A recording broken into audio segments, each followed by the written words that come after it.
Assalamualaikum warahmatullahi wabarakatuh. Selamat pagi anak-anak Bunda. Hari ini kita belajar itu tentang pelajaran IPA. Ada 3 materi yang akan kita bahas kali ini. Yang pertama itu adalah kita akan membahas masalah penyakit dan cara merawat rangka dan otot. Yang kedua juga kita akan membahas masalah makanan untuk tulang dan otot. Dan yang terakhir itu adalah kita akan bahas tentang macam-macam sendi. Oke, kita masuk ke yang pertama itu adalah kelainan pada rangka atau kelainan pada tulang. Kalau kalian ada buku cetak, silakan buka buku cetaknya halaman 111 ya. Di sini ada 3 jenis kelainan pada tulang atau pada rangka. Yang pertama adalah lordosis. Lihat, lordosis ini akibatkan tulang belakangnya agak mencendung ke belakang ya. Sehingga bagian tubuh depannya itu seperti kelihatan buncit ya perutnya ini. Ini akibat karena posisi si A ini dia terlalu sering menyender di meja, terus juga karena terlalu banyaknya memegang berat beban, mengangkat beban sehingga tulang belakangnya ini agak kecondong ke belakang ya. Dia bagian perutnya melengkung ke depan sehingga posisi perutnya itu akan lebih sedikit maju ke depan. Sedangkan kalau kifosis ini lihat tulang belakangnya ini agak membungkuk ya. Ini diakibatkan karena keseringan lihat buku yang terlalu menunduk ya. Ini juga diakibatkan karena posisi yang terlalu lama saat menulis sehingga posisinya itu tidak tegap, membuat tubuhnya seperti membungkuk. Ini salah satu kelainan pada rangka kifosis ya namanya ya. Terus yang terakhir itu adalah skoliosis. Ini mengakibatkan si C ini melakukan nulisnya miring, posisinya miring sehingga tulang belakangnya agak kecondong sebelah kanan ya. Jadi menyamping ya. Jadi sehingga kelainan pada tulangnya mengakibatkan dia mengalami penyakit namanya kelainan disebut dengan skoliosis nah ya. Kelainan bentuk tulang belakang yang bentuknya melengkung ke samping ya. Ini akibatnya dia selalu menulis ke arah samping. Bisa buka halaman 111 nah bisa kalian perhatikan lagi itu ada 3 kelainan pada tulang ya. Pertama lordosis, kedua kifosis, dan lanjutnya dengan skoliosis. Oke, lanjut lagi tentang di sini ada penyakit pada rangka. Kalau kalian ada buku, lihatlah bukunya halaman 114. 114 ini ada beberapa penyakit pada rangka ya. Yang pertama itu ada penyakit rakitis. Kalau penyakit rakitis ini adalah salah satu penyakit yang melemahnya pada tulang. Biasanya penyakit pelemahan pada tulang ini akibat karena kekurangan vitamin D ya. Terus juga ciri-ciri dari penyakit rakitis ini yang pertama adalah akibat penyakit rakitis ini kaki membengkok sehingga menyerupai huruf X dan huruf O. Ya, sebagian besar penderita ini adalah anak-anak, tidak kemungkinan juga seorang dewasa ya. Di sini ada kalau kalian buka bukunya halaman 114. Lanjut lagi adalah yang kedua itu adalah osteoporosis. Itu artinya adalah tulang keropos. Gejalanya tidak diketahui. Nah, tiba-tiba dia keropos. Biasanya juga ini biasanya osteoporosis ini menjelang pada orang yang berkelanjutan usia, misalnya bisa usia 40, 50 ke atas ya, 60 ke atas. Osteoporosis ini akibat tulang keropos. Oke, penyakit otot halaman 131 sampai 132. Bisa kalian cek tentang di sini penyakit otot ya. Penyakit otot yang pertama adalah tetanus. Kita tahu ya dengan namanya tetanus. Tetanus ini akibat adanya infeksi bakteri sehingga membuat ototnya menjadi kram atau kaku otot ya. Tetanus ini salah satunya adalah fungsi sarafnya tidak terkontrol sehingga ototnya akan terganggu.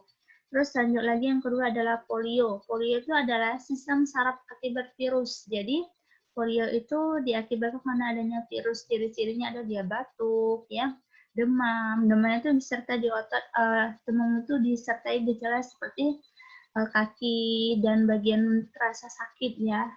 Juga akibat dari penyakit polio ini bisa menyebabkan kelumpuhan, bisa juga sulit bernapas, bahkan kematian.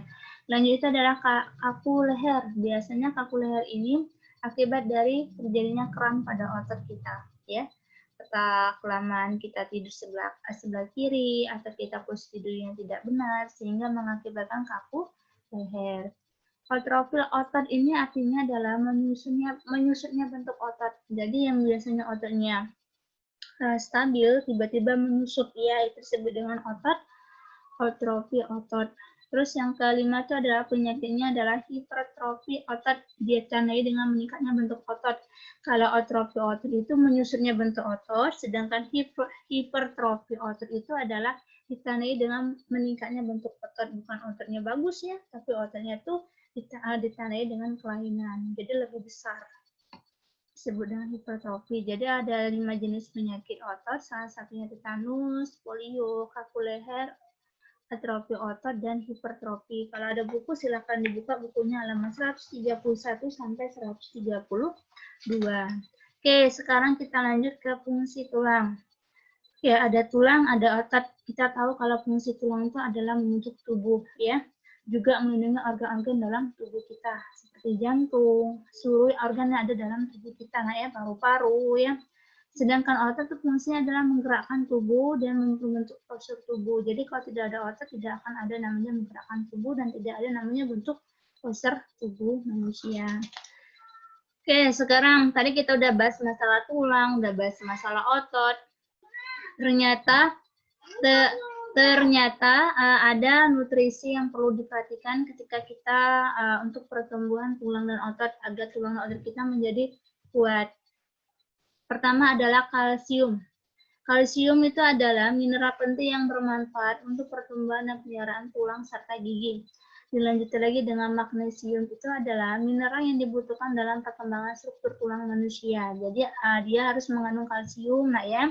Harus mengandung magnesium, juga mengandung kalium. Kalau kalium itu adalah mineral penting yang disebut sebagai elektrolit, artinya adalah berperan penting dalam keseimbangan cairan dalam tubuh, ya. Keempat itu adalah yang harus mengandung vitamin.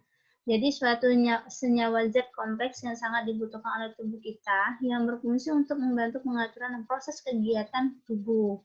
Jadi vitamin juga itu bermanfaat bagi hewan dan manusia. Tidak tanpa adanya vitamin, manusia dan hewan akan kekurangan, akan menyebabkan besarnya peluang terkenanya penyakit pada tubuh kita. Jadi vitamin itu sangat perlu ya. Yang kelima adalah beta karoten, itu merupakan pigmen yang ditemukan dalam tanaman yang berwarna kuning atau orange.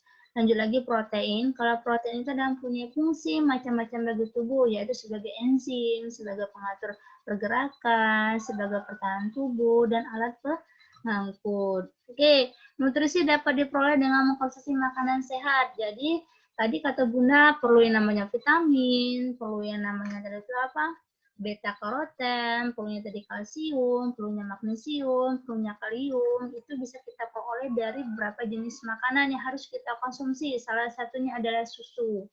Jadi susunya adalah sumber terbaik untuk kesehatan tulang dan otot. Yang kedua adalah tahu. Nah ya, walaupun tahu itu sumber dari kacang kedelai, tapi banyak manfaatnya bagi tubuh kita. Ada bayam, ya, ada daging sapi dan daging ayam, ada telur, dan juga ada ikan salmon. Karena keenam tersebut, makanan tersebut telah mengandung beberapa jenis nutrisi bagi tulang dan otot agar tulang dan otot kita menjadi kuat. Oke, lanjut tentang macam-macam sendi. Lihat bukunya halaman 107 sampai 108. Sendi itu ada dua. Yang pertama adalah sendi yang dapat digerakkan dan sendi yang tidak dapat digerakkan. Sendi yang dapat digerakkan itu ada 5. Yang pertama adalah sendi putar. Sendi putar itu adalah sendi antara tulang leher kita dengan tulang tengkorak. Kita putar itu bagian kepala kita ya. Yang kedua adalah sendi engsel. Itu biasanya dia ke arah satu arah. Contohnya adalah pada lutut, siku, dan ruas jari tangan. Yang ketiga adalah sendi peluru. Adalah ke segala arah. Contohnya adalah pangkal lengan. Dan keempat adalah sendi pelana. Itu adalah kedua arah contoh antara telapak tangan dan pangkal ibu jari. Nah, ya. Terus yang kelima adalah sendi kaku. Sendi kaku ini ada sedikit gerakan, contohnya ada ruas-ruas tulang belakang, ada ya. Sedangkan yang kedua itu adalah sendi yang tidak dapat digerakkan, contohnya adalah tengkorak.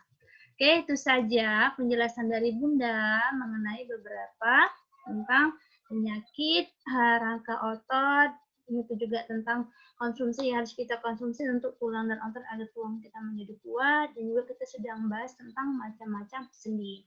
Kalau kurang paham bisa dibuka bukunya, tadi sudah Bunda jelaskan halaman-halaman bukunya untuk kalian baca.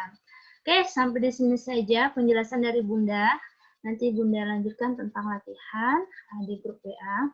Bunda juga mau infokan kepada anak Bunda bahwa untuk hari Kamis depan kita akan mengadakan evaluasi tentang pembelajaran IPA. Jadi mohon pembelajaran IPA-nya, bukunya tentang pembelajaran IPA selama ini kita belajar, silakan dibaca kembali. Oke, Bunda tutup pembelajaran Bunda pada pagi hari ini dengan mengucapkan wassalamualaikum warahmatullahi wabarakatuh.